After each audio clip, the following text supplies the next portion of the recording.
একটি দুটি কাছের মানুষ, একটি দুটি দূরে, বিন্দু বিন্দু কান্না হাসি তোমার আমার সুরে। একটি দুটি প্রজাপতি দাউড়িয়ে শূন্যে,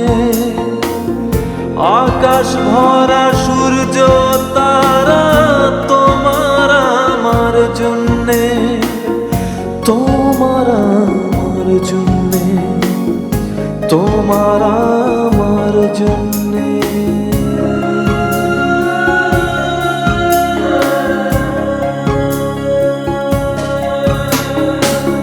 গল্পের ঘর গল্পের বাড়ি, স্বপ্ন অল্প স্বল্প জমিয়ে রাখি বুকের ভেতর।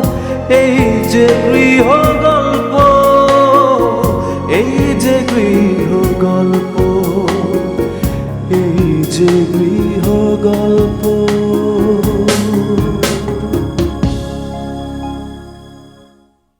সব রক্তের জন্যে, নিজের জন্য কিছুই রাখি না রে টুম্পা।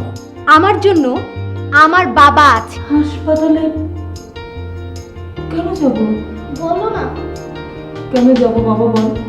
শুনেছি তোমার মতো অসুস্থ হলে নাকি আর ঠিক ভালো হয় না, বারবার ডাক্তার কাছে যেতে হয়। তোমার পুরো পৃথিবীটা টুম্পাকে ঘিরে না? ফারজানারও হয়তো তাই। এমনও তো হতে পারে যে রাসেলকে আমার আর ভালো লাগছে না, হয়তো অন্য কাউকে। রাসেল, এই খামটা কিসের? Divorce letter.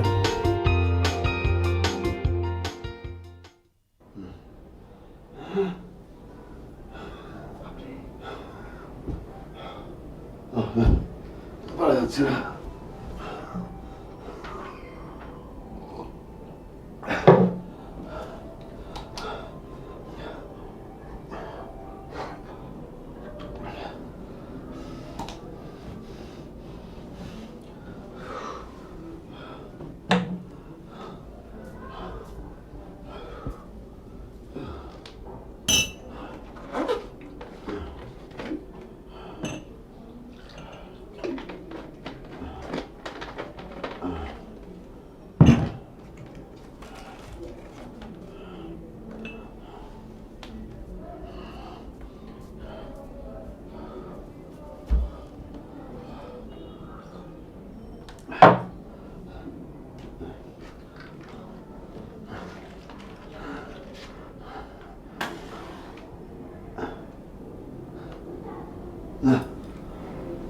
না, আর কিছুদিন অন্তত বাঁচতে হবে, নাহলে কিছু কাজ বাকি থেকে যাবে।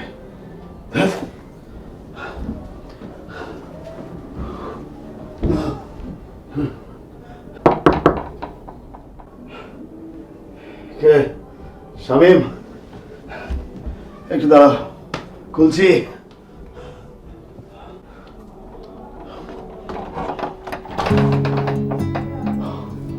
ও তুমি? আমি ভাবলাম শামীম। তোদের দুজনের নকই এক।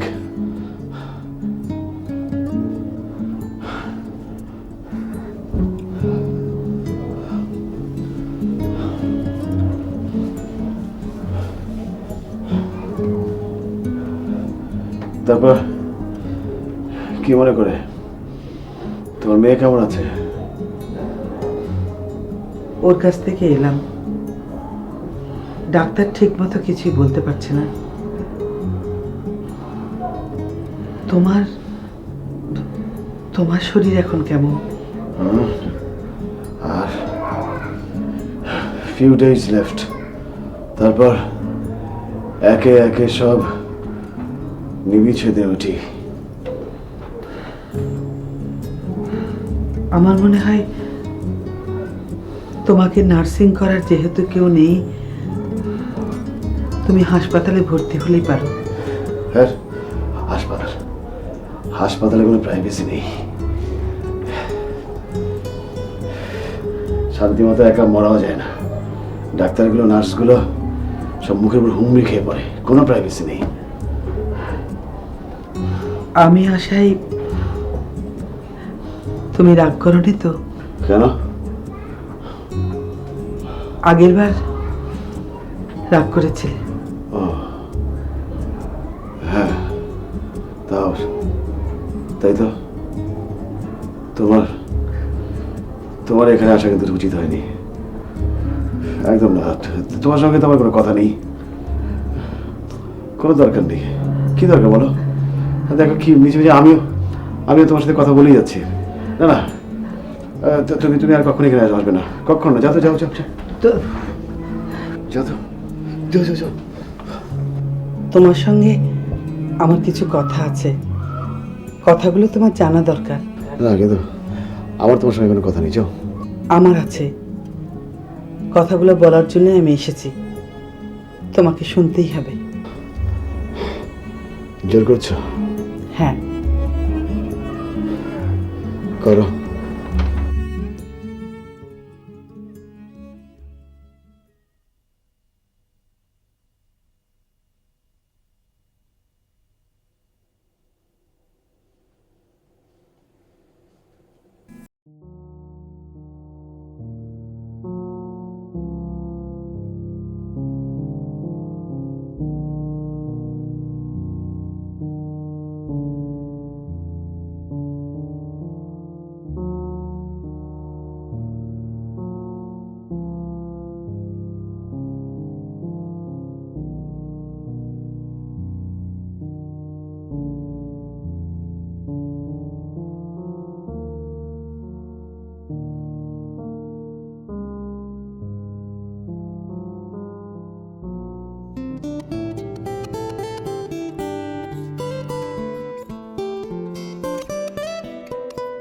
স্টুপিড গুলোর মুখ আমি কাল সকালে আর দেখতে চাই না।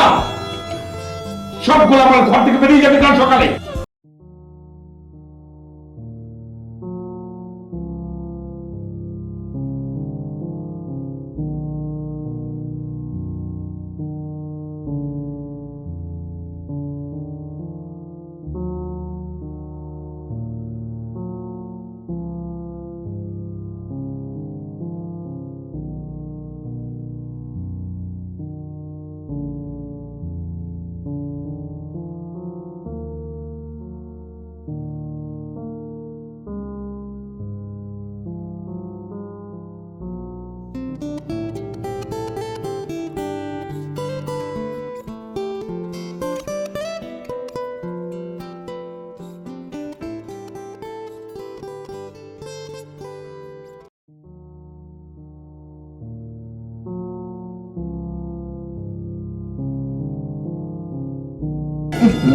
হাঁসের ডিম মানুষই খায়?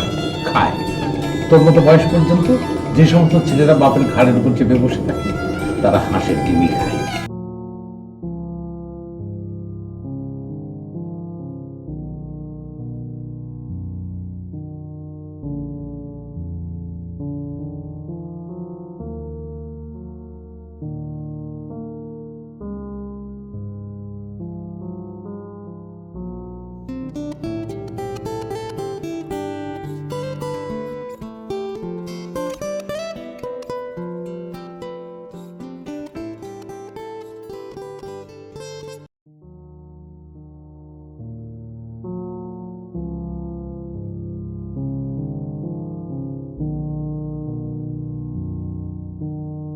কি হয়েছে বাবা?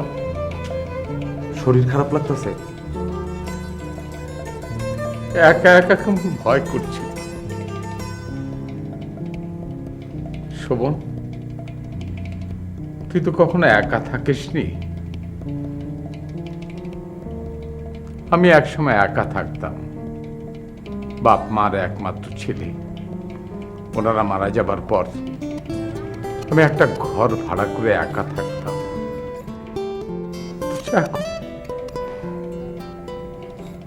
এখন একা একা খুব ভয় করে। এটা একা থাকুনের ভয় না বাবা, অন্য কিছু। আর কি কারণে ভয় পাবো? আমাদের হারানোর ভয়। সে তো অনেক আগেই হারিয়েছি। এক ইতি ছিল, ও তো এখন এখন কি বাবা? ইতি সারাক্ষণ বাবা বাবা করতেছে। বাবা, তুমি কয়টা দিন হাসপাতালে গিয়ে থাকলেই তো হয়। আমি আমি তোর মার মুখোমুখি হতে চাই না। কেন? ভয়ে। একাকিত্ব নষ্ট হবার ভয়ে? কি হলো বাবা, চুপ করে গেলা কেন?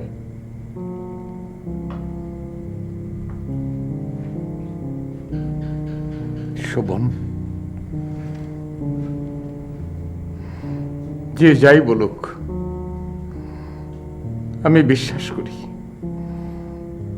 তুই আর 10টা ছেলের চেয়ে সম্পূর্ণ আলাদা। তুই আলাদা করে সবকিছু ভাবতে পারিস। অনেক ভেবে বলতো, আমরা আবার সবাই আগের মতো হতে পারবো?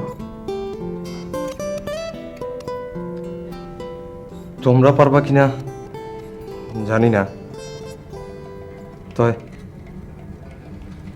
আমি পারব।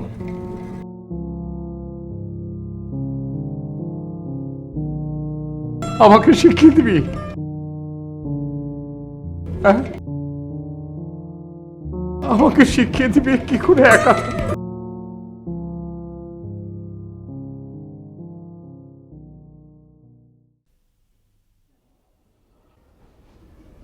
আমার উপর তোমার রাগ কখনো কমবে না জানি, কিন্তু আমার কি করার ছিল? আমি তো সারা জীবন অপেক্ষা করতে পারতাম না। তাছাড়া একটা টিউমার যখন সবাই বিশ্বাস করতে শুরু করেছে যে তুমি মারা গেছো। এসব গল্প আমার জানা। না, এটা গল্প নয়, সত্যি। সত্য হোক মিথ্যে হোক, আমার তাতে এখন আর কিচ্ছু আসে যায় না। অনেক বছর ভুগেছি, এগুলো সব এখন আমার কাছে ইম্যাটেরিয়াল। না, অনেক বছর বাদে নিউ মার্কেটে যখন তোমার সাথে আমার দেখা হলো, তুমি ঠিকই আমাকে চিনতে পেরেছিলে। যদিও তুমি সুস্থ ছিলে না, তখনই আমি জানতাম জীবনে কখনো আবার তোমার মুখোমুখি হতে হবে। আমি তোমার মুখোমুখি হইনি, তোমার ছেলেরা মুখোমুখি করেছে। সেটা যেভাবেই হোক, আমার সন্দেহ কিন্তু ঠিকই ছিল। আর দেখা হবে না, এবার তাহলে যাও। কিন্তু আমার উপর তোমার রাগ, ঘৃণা এসবের কি হবে? তোমার উপর আমার ওসবের কিছুই নেই। তোমার বেদনা আমি জানি। তাহলে আমি কি মুক্তি পেয়েছি? হ্যাঁ, এবার বাড়ি ফিরে যাও। কিন্তু তোমার শরীরের যে অবস্থা, তাতে মুক্তি পাবার পর পিছনে ফিরে তাকাতে নেই।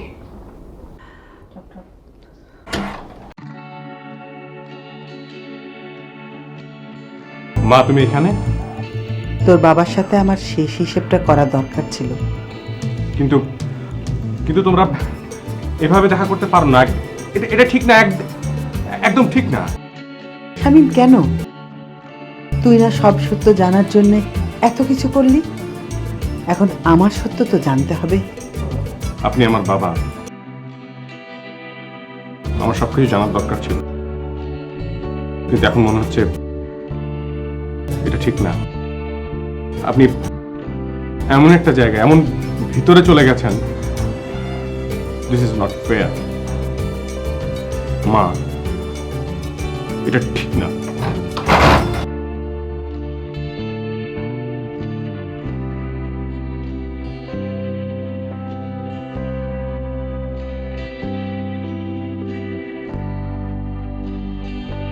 বাবা, বাবা মেজো হয়ে এসেছে। আয়, ভেতরে আয়।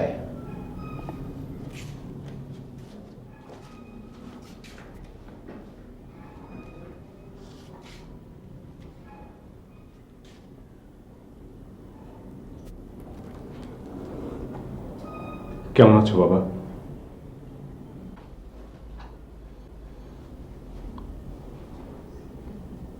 বাবা? কাকে বাবা বলছিস তুই? তোমাকে। তুমি ছাড়া কেউ আমার বাবা হতে পারে না। শামীম, কি হয়েছে তোর? হয়েছিল বাবা, আমি তোমার সবচেয়ে বোকা ছেলে। সামনে বিপদ যেন গোড়ার মতন যে ছেলে এগিয়ে যায়। কাকে বিপদ বলছিস তুই? ওটা তো শেকড়, বলেছিলি না? শেকড়ের অর্ধেকটা। হ্যাঁ বলেছিলাম। ভেবেছিলাম লোকটাকে খুঁজে বার করতে পারলে আমাদের জীবনের আরেকটা মানে হয়তো খুঁজে পাবো, কিন্তু কিন্তু কখনো ভাবিনি যার স্নেহের ছায় বেড়ে উঠেছি সেই তুমি কে দাঁড়াবে আমার মায়ের পাশে।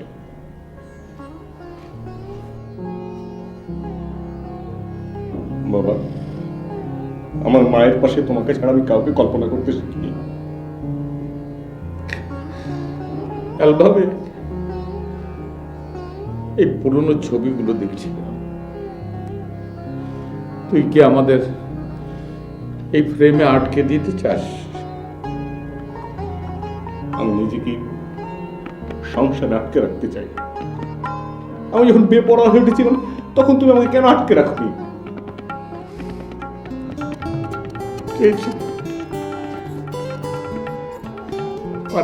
কেন পারোনি? এই যে এই ছবিটাই তুমি যেভাবে আমাকে কোলে জাপটে ধরে রেখে আছো, এমন করে পারো না বাবা। আমি তো সারা জীবন এই বুকটাতে তোদের আটকে রাখতে চেয়েছি, আটকে রাখতে চাই।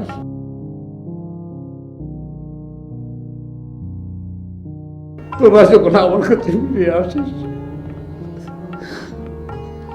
আবার এই বুকটা ফুলে আস্ত পৃথিবীর সমান হয়ে যায়।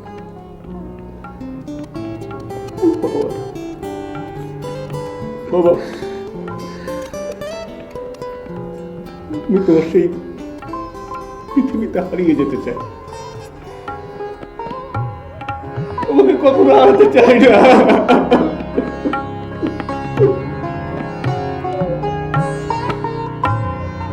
বারে বারে থেমেছে ক্রন্দনে ছন্দহীনা বিনা, তবু কেন তুমি আবার করে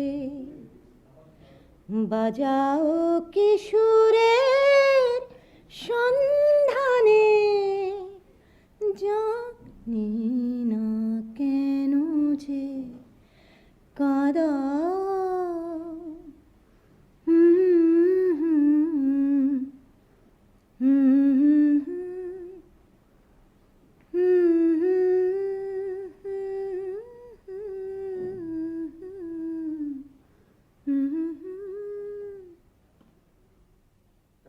এত রাত হলো যে? আর বলো না, আজকে আজকে অনেক ঝক্কি পড়া হলো। ব্যবসার কোনো কাজ? বলেছিলাম না, একটা একটা বিষয়ের নিষ্পত্তি না করা পর্যন্ত নতুন কাজে করতে পারে না। নিষ্পত্তি হলো? এত সহজে কি আর নিষ্পত্তি হয়? তবু তবু কিছুটা এগোনো গেল। তুমি খাবে, এসো হাত ধুয়ে নাও, আমি খাবার টেবিলে খাবার লাগিয়ে দিচ্ছি। না গো, খেতে ইচ্ছে করছে না। এসো না, বসো না তুমি এখানে, বসো, একটু জরুরি কথা আছে তোমার সাথে।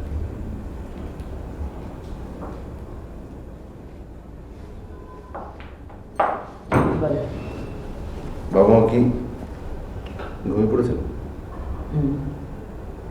কথাটা কি আমার সঙ্গে না ওনাদের সঙ্গে? না, ব্যাপারটা সবারই জানা উচিত। তাহলে কাল সবাইকে নিয়ে একসঙ্গে জানিয়ে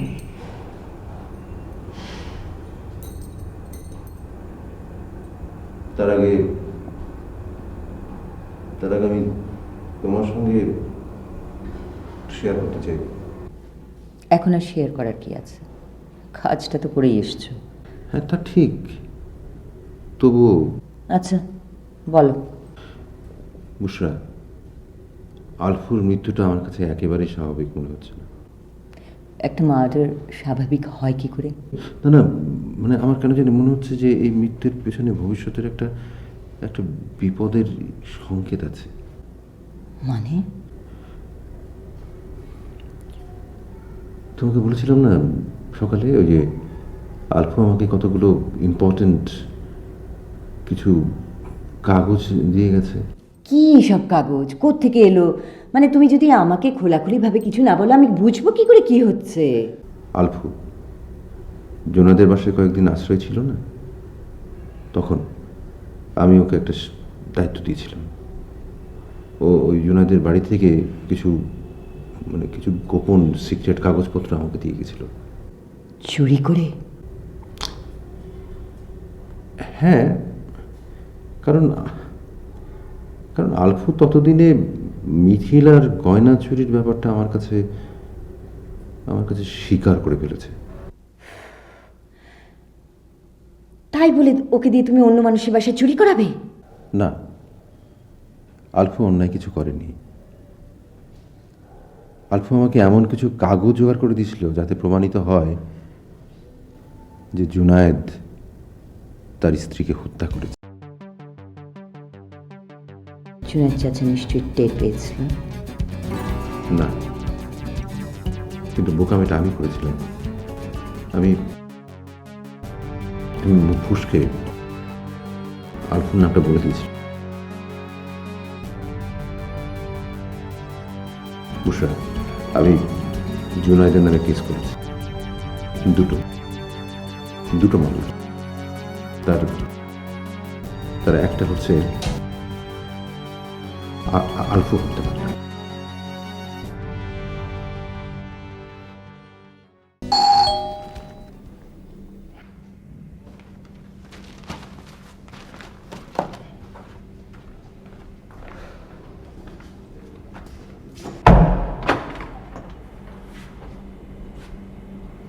আপনি কেমন আছো শোভন? ভালো। আপনি আবার কি মনে করেন? কিছু মনে করো না, কোনোদিন আসতে চাইনি, কিন্তু আসতে হলো। আপনি যে এই শহরে কেন এসেছেন আমি তো সেটাই বুঝতে পারছি না। এখন এসেছি তোমাদের মাকে নিয়ে। মা? অত দূরে দাঁড়ায় আছো কেন? এদিকে আসো।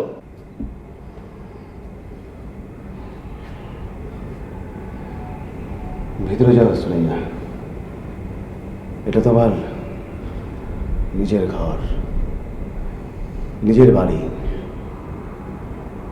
যাও। বাবা, বাবা দেখো কে আসছে। মা, মা আমাকে সেইটা এতদিন তুমি কেমনে ভালো আছিলা মা?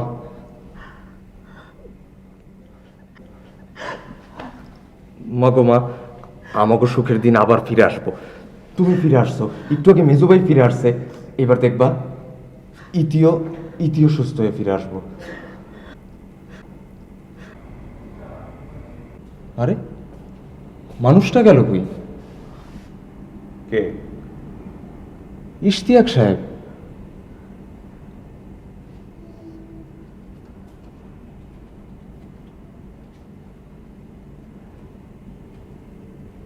শোভন, হ্যাঁ? সৌরভ কোথায় রে? ও তো নাই। তুই আমি কি কইতাছি মা, আমি কিন্তু আগেই জানতাম তোমরা সবাই একে একে ফিরে আসবা। তোর বাবা কোথায়?